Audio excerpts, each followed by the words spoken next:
The Equestria Inquirer is brought to you this week by the Equestria Inquirer. Explanation to come. Vote Republican! Vote Celestiacrat! Vote Lyratarian! Whoever you vote for, just make sure you don't vote for the changeling version of your candidate. Wait, there are changelings on the ballot? Oh no! Celestia is a changeling? Is Luna? Who will I vote for? Am I me? Am I a changeling? It's a vast right-wing Pegasus conspiracy to throw the masses into a confusion of an overused meme and poorly executed joke, stretched too thin by lack of new material to be funny anymore. I'm Joe Stevens, and this is the Equestria Inquirer. Or is it? I think it is. I could be a changeling, and this is Changeling Radio, and we're all willing pawns in a global conspiracy with the population bent to submission via carefully worded propaganda propagated by me! Probably not. I'm still Joe Stevens, and this is still the Equestria Inquirer.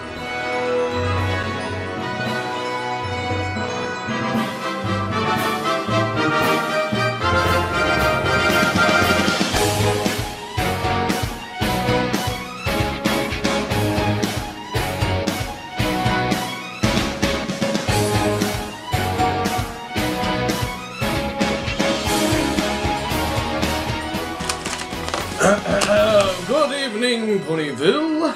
So, I'm not a changeling. Believe me, I checked. Still a little sore on that one. The election draws near to a close, citizens of Equestria. We are all watching very closely the candidates for Princess of Equestria. Princess Celestia, the incumbent candidate, faces a stiff battle with challenger Princess Luna. And they both are scratching their heads over how to handle independent candidate Lyra.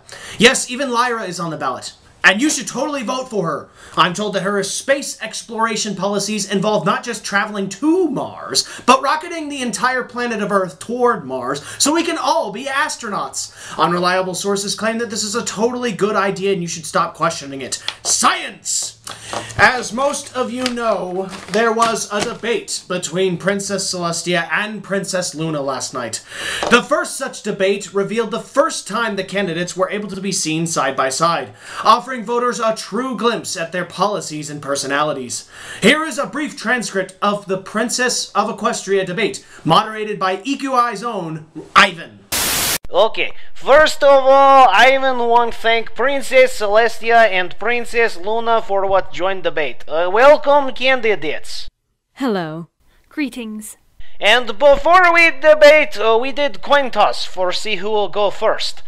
Coin miraculously landed in mid-air because you both were using magic for what the correct path of coin, which Ivan supposes is problem with debate between alicorns. So let's do this alphabetically. Princess Celestia, what is biggest problem facing Kingdom Equestria? Hello, faithful subjects. If there's one thing I've learned in my thousands of years governing this wonderful kingdom of ours, it's that the magic of friendship can overcome any problem. Taxation, destruction, sore knees, crippling economic depression, everything. Friendship can solve it all. I had a headache this morning, drank some friendship, and bam! No more headache. Not make much sense, but okay. Princess Luna, same questions. Villains nearly destroyed all of Equestria 3 times in 2 years. Are we the only ones who see this as a problem? Princess Luna need for what speak quieter, пожалуйста. Apologies. Is this a better tone to use when criticizing government? Is good for health. Verily, the problems facing our kingdom are the dangers that have prevented us from thriving. Destruction seems to be around every corner, whether it be monsters escaping Tartarus, parasprites, or our prison system being composed of open-air statues. It is these dangers that will be addressed and fixed. Princess Celestia allowed these dangers to exist and thrive, but under my administration that will end. Celestia? I think it's interesting that Luna would say such things. We've seen these villains in the past, and Luna was one of them, as Nightmare Moon. Luna was evil once, and her new proposals— Now, dear sister, what I did on the moon is not relevant. Besides, only 47% of my body was Nightmare Moon. I mustn't concern myself with the 47% of my body that was evil and focus on the part that is good. And, moving forward, I will insist on goodness and have a plan to bring Equestria away from these dangers. Okay.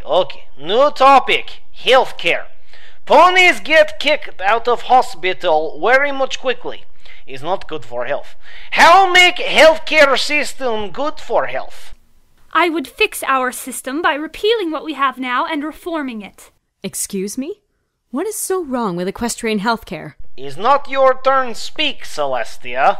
Ponies are being kicked out for— How dare you criticize my healthcare system? Is valid question. Want for defense system, princess? No, I don't want to talk about this. Okay. New topic! Taxes. I'm glad you brought that up. Luna doesn't pay taxes. Excuse me? Luna doesn't pay taxes.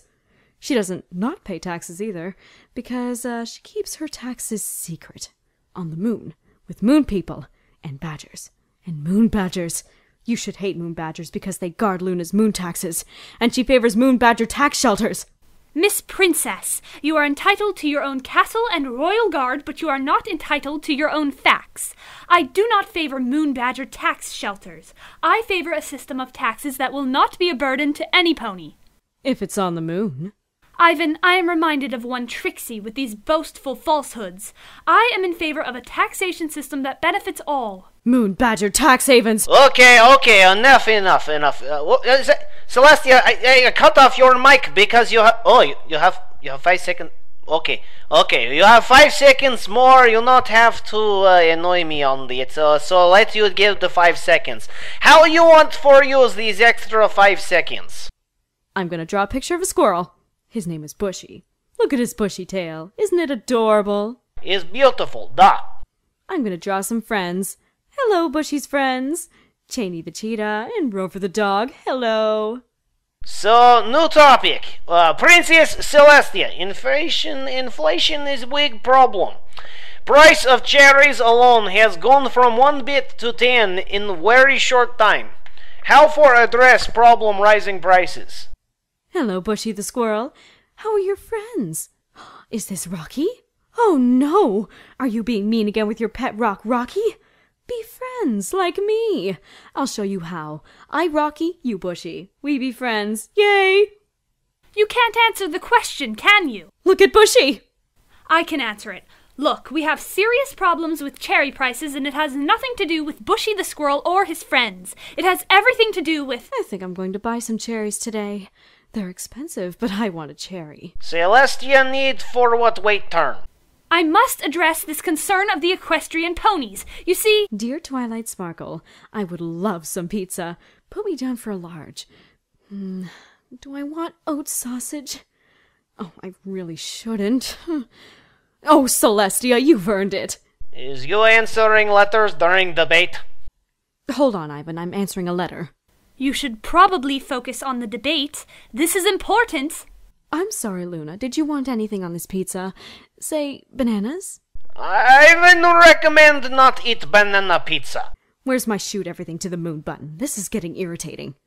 Princess Celestia, you must answer for the difficulties facing ponies. You must explain why you deserve this position, and how you can do a better job because you haven't been doing a good job.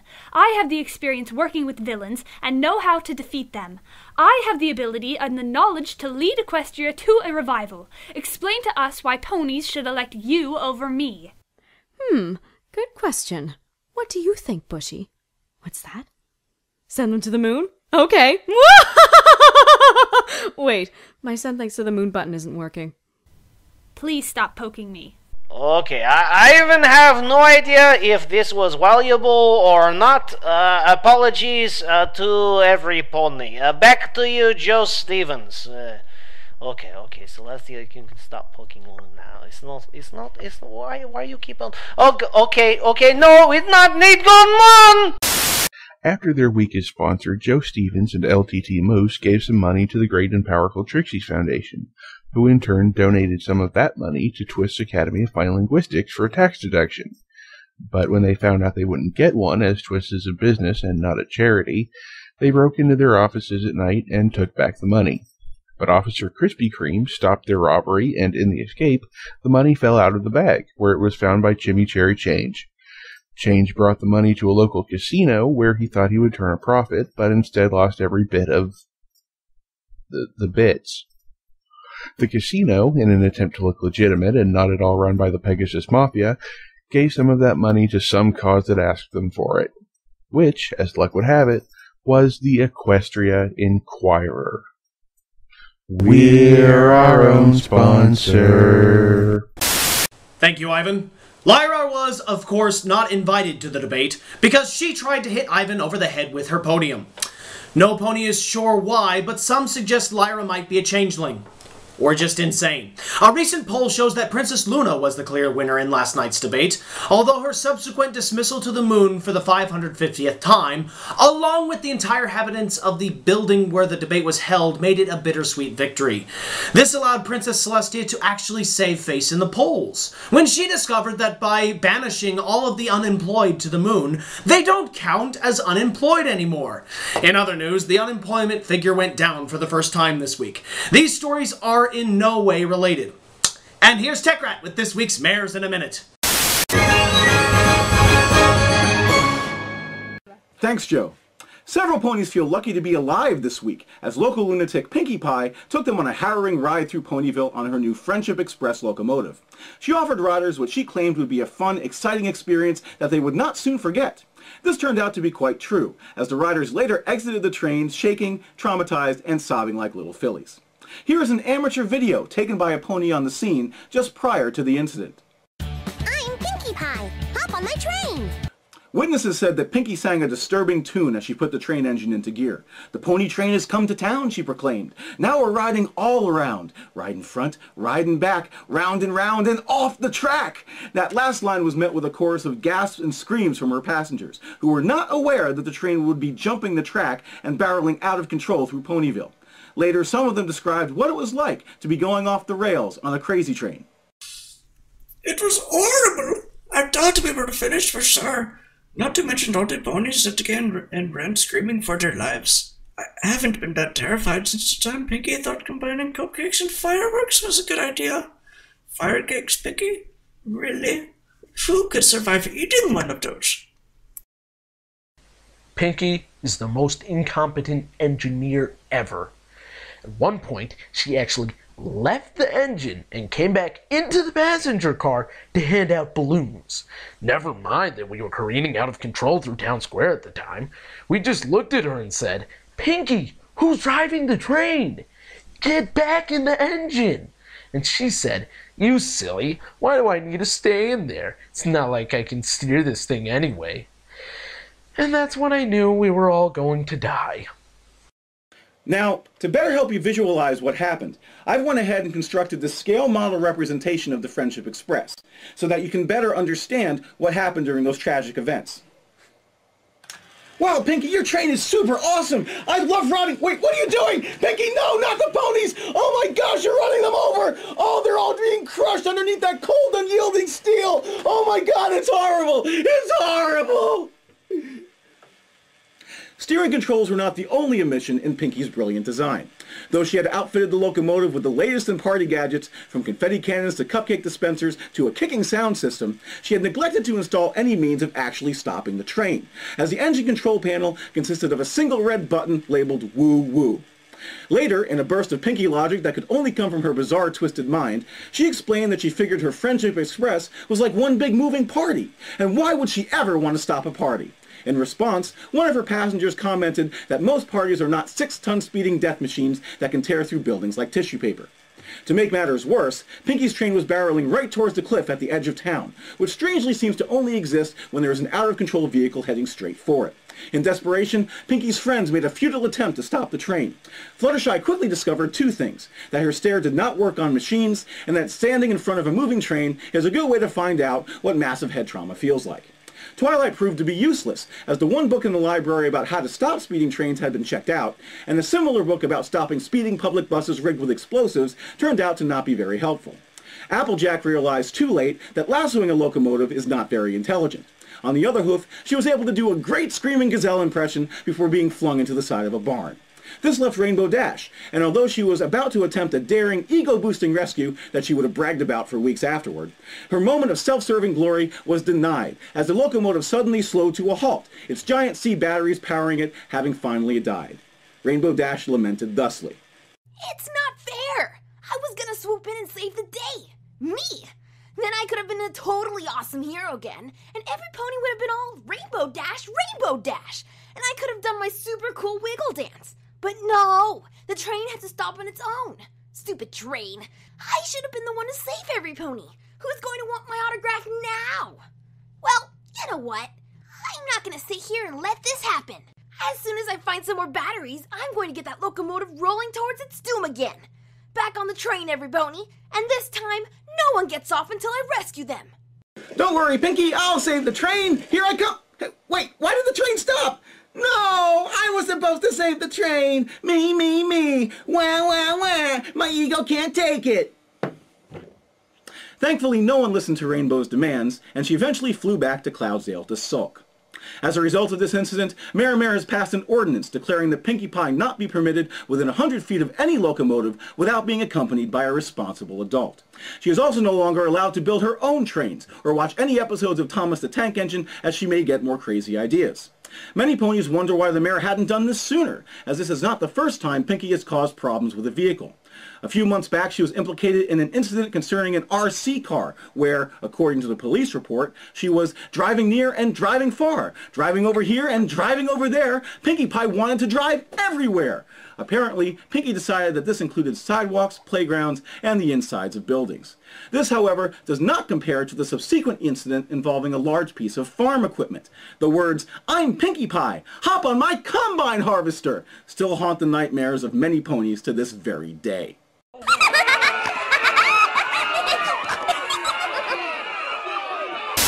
Thank you, Tech Rat. During the debate between Princess Luna and Princess Celestia for Princess of Equestria, Princess Luna stated that she would cut funding to EQI.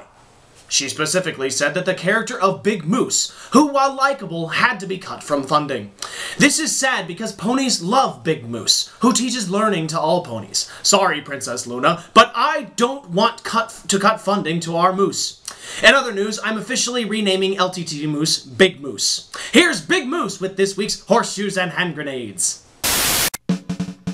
Horseshoes and hand grenades, we don't have to get it right on the first try.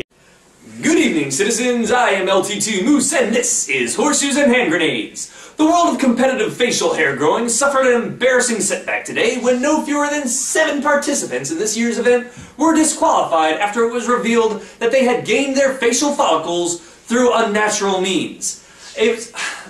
I'm really sorry. I know I'm scratching here, but it's just, you'll have to excuse me. While investigating the story, I had to be around a large quantity of hair-altering magic. The place was literally seeping with it, and I think it may have given me a rash or something. Either that or the elderly man I killed earlier this week happened to be Santa Claus and not just a guy in a suit, which is an utterly ridiculous premise, so we'll pretend that never happened. Let's just get on with the report. Twilight Sparkle, one of the ponies accused of supplying the entrance with magical supplements, stated that nowhere in the rulebook does it specifically say that magic cannot be used to augment a competitor's entry. Also, as a species, none of these entrants should be able to naturally grow a beard in the first place. Quote, "It's not scientifically possible, so I'm obviously not the only one doing it here." Miss Sparkle, who it should be said has been disqualified from this competition 4 years ago for the Star Swirl the Bearded fiasco, is technically correct. Article 14 of the ECBC prohibits artificial hair, and Article 15 denies the use of artificial styling aids such as mustache wax, hairspray, hair cream, styling foam, hair gel, hair pins, rubber bands, hair ties, flaming ducks, and the like. Now, nowhere does these rulebooks specifically identify magic as a prohibited aid. However, the judges have decided that it violates the spirit of the rule, if not the letter. Spike, Snips, and Snails were the first ones eliminated from the competition, as their mustaches were most obviously fake. None of them had yet hit puberty, and Spike, being a dragon, lacks the requisite skin cells to produce hair. Also, Snips and Snails' mustache were given to them as part of a public humiliation for releasing an Ursa Minor upon the town of Ponyville. Local sea serpent Stephen Magnet was also disqualified. His was an inspiring story since he, like Spike, is a type of dragon and should therefore be unable to grow facial hair. However, through what he called fabulosity, he was able to grow a mustache through sheer force of will. It was not until the final round that it was discovered, upon closer inspection, that half of his mustache was actually composed of ponytail. While he argued that it was a transplant, and therefore a medical necessity, officials disagreed and ruled against him. He was, however, awarded a consolation prize in the form of a wood chipper. In a shocking turn of events, fan favorite Gustave Legrand was disqualified as well. Early in the competition, he was thought to have been a shoo-in for the finals. Pinkie Pie had even complimented him at great length the night before. However, it turned out that Pinkie Pie's praise was so potent that admirers snuck into his room that very night and shaved off parts of his mustache to keep as souvenirs. The one he wore to the event had been donated to him piece by piece from other competitors out of compassion. While the judges felt it was a heartwarming testament to the spirit of sportsmanship, it was clearly held together by glue, which is considered a type of hair gel and therefore ineligible. Rainbow Dash, in a vain attempt to add yet another trophy to her collection, tried to pass off her own molted feathers hastily pasted onto her snout as an entry. She claims that she just enjoys winning, and that the judges would have been too distracted anyway by all the other disqualifications to have noticed. In fact, her scheme may have actually worked if her feathers hadn't fallen off of her face mid-judgment. No matter how exhausted the judges were, they were not about to accept the excuse of sudden onset Pegasus pattern baldness. No one was quite sure if Granny Smith had entered the competition wearing her beard of bees, or if she had simply wandered into the arena during Zap Apple season. Either way, judges decided that it straddled the line between artificial, as described by the rules, and disqualified her. Upon hearing this, Granny proclaimed, "It's the seventh son!" before lapsing into slumber. This left the last competitor, a Mr. Uncle Apple Strudel, as the winner by default.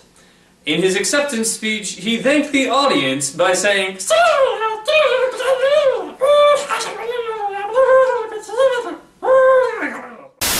"Thank you, Big Moose. Ooh, a freelance story! No, not a freelance story. Lance is dead to me and I refuse to pay the ransom. You hear me, Lance? You'll never be free. Here's a freelance story." Not now. The segment's about to start. What? What do you mean? What does it mean when the red light's on? That means we're recording. What? Greetings, Ponyville. I am Mason L. Cat, and this is Chomping at the Bit.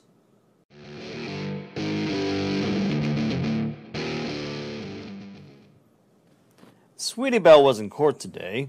She was a defendant in a class action lawsuit by the Norton Webster Dictionary Company for impersonating a dictionary as a source for big words that no one understands. Sweetie Belle, of course, denied any involvement in impersonating the dictionary, despite the dictionary's company's claims. Also, she petitioned the prosecution stating that the charges were ludicrous and unfounded, seeing as she did not fit any of the descriptions of being a dictionary. The prosecution did not agree to dismiss the case on the account that the charges were ludicrous and unfounded, seeing as both of these words have 7 letters or more and are considered difficult for a young filly to know or understand without having the brain of a dictionary. To which Sweetie Belle replied, "Oh, come on!" "We sent a reporter to the National Supreme Court of Equestria, also known as Princess Celestia's throne room, to see if we could get any new information concerning this case. What we were able to find out was what the front door of the castle looked like, seeing as the press was not allowed into the castle during court proceedings." Princess Celestia made an announcement of the verdict a few hours later where she had this to say. My faithful subjects, I've determined after much consideration that the filly named Sweetie Belle cannot possibly be a dictionary. She is not made of paper, and simply having knowledge of big words that no pony has a clue what they are cannot be permissible to tie up our court system, when we have other things in our fair country to take greater priority. Like, who stole my cake? When I find out who stole my cake, they won't have to worry about being sent to the moon.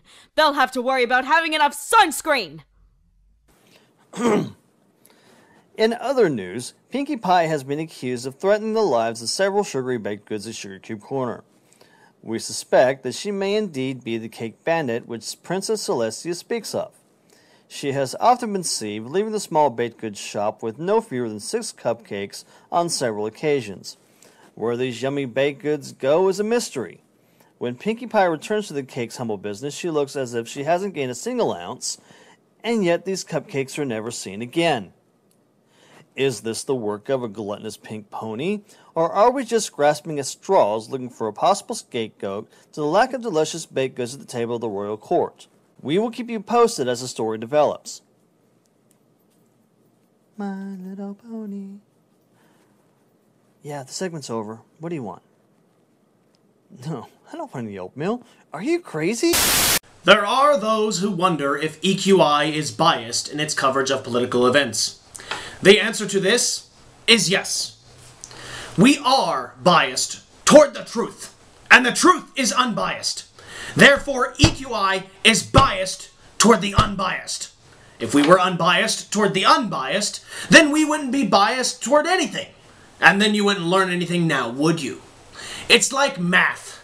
A negative to a positive is still a negative, but a negative to a negative is a positive.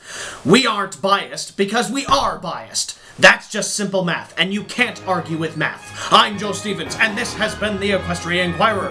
Good night, and good luck. This is your last chance, dear sweet Trixie. Confess your undying love for me, and perhaps I'll let you live. Never, you fiend! I'm so disappointed to hear that. In that case, I'm afraid this is where we part company, and you part in twain.